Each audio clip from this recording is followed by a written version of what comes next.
Good morning guys. Another day, another vlog, another langka. Hindi pa rin. Yung langka pa rin nung nakaraan. Nung nakaraang araw, pinitas namin. Dahil hinug na siya, kahapon binawasan namin. Ngayon, babawasan ulit namin. Unti-unti lang kami magbawas. Di namin inuubos sadya.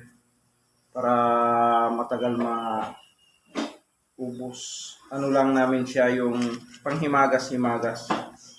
Kung gusto namin kumain, binabalutan ko siya sa dulo ng ng plastic. Yan. Ng papel pala. Lagyan ko ng papel yan para madali lang siya tanggalin at hindi magkakalat ang kanang dagta. Nangalahati na siya guys. Kahapon, bumawas ako ng halos mga kalahating dangkal. Ngayon, babawas ulit ako ng mga ganun. Hanggang sa maubos lang namin yung kahapon, yung binawas ko kahapon mula tanghali hanggang na yun, hanggang hapon, nakapag-merenda pa kami yung natirang hapon pagtapos namin magtrabaho. Yun na naman yung namin. Ngayong umaga, pag gising ko, sabi ko kay Mrs., nangangamoy yung langka.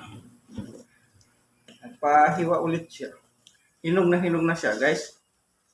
Na lang siya, kaso nga lang, yung kutsilyo natin, saka hindi tayo, hindi naman sadya tayo batikan sa ng langka, di ba?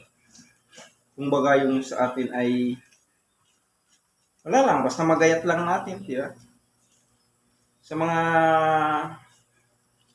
magagaling ng langka, yung talagang kabisado na nila yung galawan sa pagkuha ng langka. Simple because lang yan. Guys. Tingnan nyo guys. Hinog na hinog niya. Tapos dito, tatapiasan ko lang siya kaunti. Diba?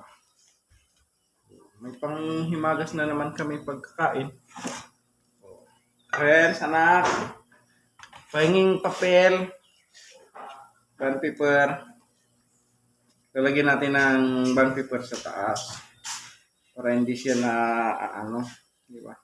Matamis siya, guys. Ang langka na ito ay ang tanim ni Mrs.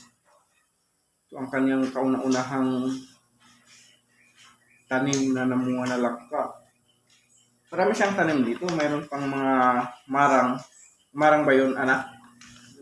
Yung ginagataan nyo.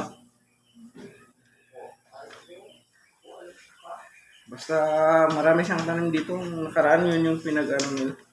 Ngayon, hindi ako nakatikim noon. Kasi yung ang nga nun ay maliliit pa ngayon. Kaya sabi ko kay Mrs., dito na lang tayo sa langka. Nung nag-garden kami nung nakaraang hapon, napagplanuhan namin na tingnan natin yung langka. Ipagtingin ko, hinog na nga siya. Malahati na. Sa next month, pupunta na akong Manila. Kaya, wala. Kinuha ko na yung langka. At least, napatigim ako ng tanim yung diba? So, maraming salamat sa iyo, Mrs. Caldigas, sa pagpapanim. Kasama ang aking mga anak. Miss Hana Caldigas, pasok! Kuya Renz Caldigas, pasok! Ito anak, likpit na! Maraming salamat sa inyong suporta at panonood ng aming vlog, mga idol, mga kaibigan. Sana huwag kayong magsawang tangkilikin ang ating vlog. And shout out to all. Good morning. Thank you so much.